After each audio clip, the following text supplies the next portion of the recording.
about this. You're going to see the greatest miler the US has produced in Jenny Simpson, the 2016 Rio bronze medalist. Have a listen to this. Fastest ever by an American, representing New Balance, Jenny Simpson. Jenny Simpson has 3 gold medals. She's so decorated, but she wants this 4th Olympic team. She is driven. It hasn't been an easy road here. It's been a bumpy start to her season, but she's here and she is ready to contend for that 4th team. So you look at the veteran and the experience and the accolades, and then you look at the young charge, and that young charge comes from 26-year-old Ellie Perea St. Pierre of Vermont. She stands there proudly representing the farming community. She grew up and is still very much a part of the farming community. Grew up on a dairy farm in Vermont. And she said that hard work ethic is what I carry through to my on-track performance. Absolutely, it's given her incredible work ethic and it pays off in her training and how she approaches life and racing. Keep an eye on Nikki Hiltz. Hiltz has looked so good through the rounds. They've run clear and smart, and they've given themselves a great shot this season. Let's go, women's 1500-meter final. And there is very little wind. Oh, there's some pushing and shoving. And Ellie Perea St. Pierre has a look around as she got pushed off track. Oh man, that is so distracting. You know, now there's a lot of bickering. You know, I was worried this might happen. You have so many incredible women on. They all are good finishers. So nobody wants to take it out that hard. Nobody wants to be the one with the target on their back. And when that happens, you see bunching, people don't get out as quick, and you start to see some tripping.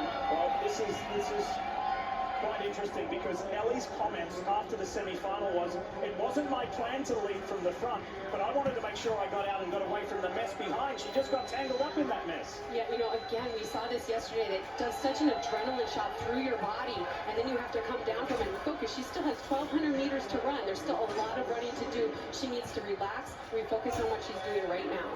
Corey McGee runs second. Hit number 5 there, Corey, who has been training with Joe Bosshard. That's Emma Coburn's husband. She said that Joe has got her to the highest fitness level of her career. She is the best she has ever been. Let's see if that translates to an Olympic berth. You know, Joe Bosshard really pushed her on her mileage and her strength, and that's hoping to pay off today. We see right behind her Danny Jones, who she trains with, the University of Colorado 4-time NCAA champion, and right behind her is Nikki Hiltz. Hiltz ran, you may remember, at the 2019 World Championships in Doha, Qatar. That was great experience for Nikki. We see right behind Nikki, we see Sinclair Johnson and Shannon O'Seek, who have both had really great years this year. Both poised to make a run for it here. And then we see Simpson. Simpson is the veteran. She doesn't panic early on. She knows if she can keep her composure, stay in the hunt, she has a chance over that last 100 meters. So Jenny moves past Sinclair Johnson and up one more position. Field still led by Ellie Perea St. Pierre. The real ignition point for Perea St. Pierre was last winter, early 2020, when she broke the American record in the indoor mile. That was a real turning point of her career, a real point of self-belief that she was at that elite level. And look at her run now. You know, Ellie Perea St. Pierre is not messing around here. I talked to her coach, Mark Coogan, who told me she might take this race. She didn't want to leave anything up to risk. She felt comfortable leading from the front. We saw her do this in Mount Sac earlier this year, and he said that was all planned in preparation for this moment right now. Corey McGee ahead of Danny Jones. These two train together. Shannon O'Seek there in the blue and green. Shannon's come up into the top 4 and they've broken away from Jenny Simpson and Nikki Hiltz. You know, it's so hard to run from the front like this, like Perea St. Pierre is doing. But one thing I'll say about her, she is able to squeeze down the pace slowly and surely without any tell on her face or her body. She always looks so composed. So she might be squeezing it down and you don't even realize it. As we see, a gap is opening up between them and 3rd place. Here we go. It is one-on-one. Ellie Perea St. Pierre up against Corey McGee, the 29-year-old from Mississippi. They have broken away from Shannon O'Seek. This is the race of Corey McGee's life. She has wanted this so bad. She has not made a U.S. team since 2013, and she is determined to make this happen today. They've met the Olympic standard The two ladies up front, so has Shannon Osika, by the way, who runs third. But it is Perea St. Pierre up against McGee in the Olympic trials in the women's 1500. Top three get a berth to Tokyo. Osika has lost that third spot. Really, Perea St. Pierre has now broken away. She's in a league of her own in this race. And she's going to become an Olympian. Ellie Perea St. Pierre is off to Tokyo. Winning the women's 1500 in 3:58.03. It's time for that third spot. Osika's going to miss out. I think it may have been Helen McLean. Helen McLean got into this race on protest. She finished outside of the capabilities to advance to the final, and she protested her way in. Now she just placed top 3 at the Olympic trials. Perea St. Pierre, Corey McGee, and Heather McLean, the top 3.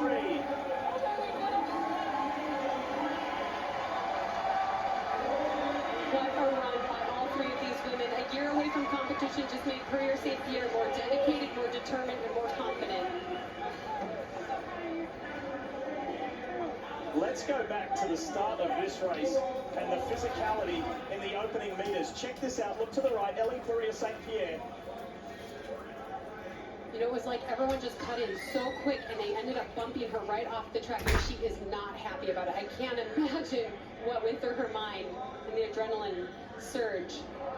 And here we see the home stretch. Ellie Perea St. Pierre always looks so relaxed. She looks like she's jogging all the time, and Corey McGee is fighting for the race of her life. And we see Heather McLean, who almost didn't make this final, finishing, coming down here in third, and she gets the Olympic standard. Here's that race for third. Shannon Osika actually started to come back on McLean, but McLean was there. She wasn't going to give it up. She had to go a little quicker and just lean at the end under the Olympic standard, headed to Tokyo. Ellie Perea St. Pierre, it wasn't her first Olympic trials. She said, I'm way different than I was in 2016. I've learned how to manage the nerves and channel that into positive energy, and she's victorious. Ellie Perea St. Pierre, her folks have come all the way from Vermont, by the way. She's now going to the Olympic Games, along with Corey McGee and Heather McLean. 3:58.03, that's a new Olympic trials record, by the way.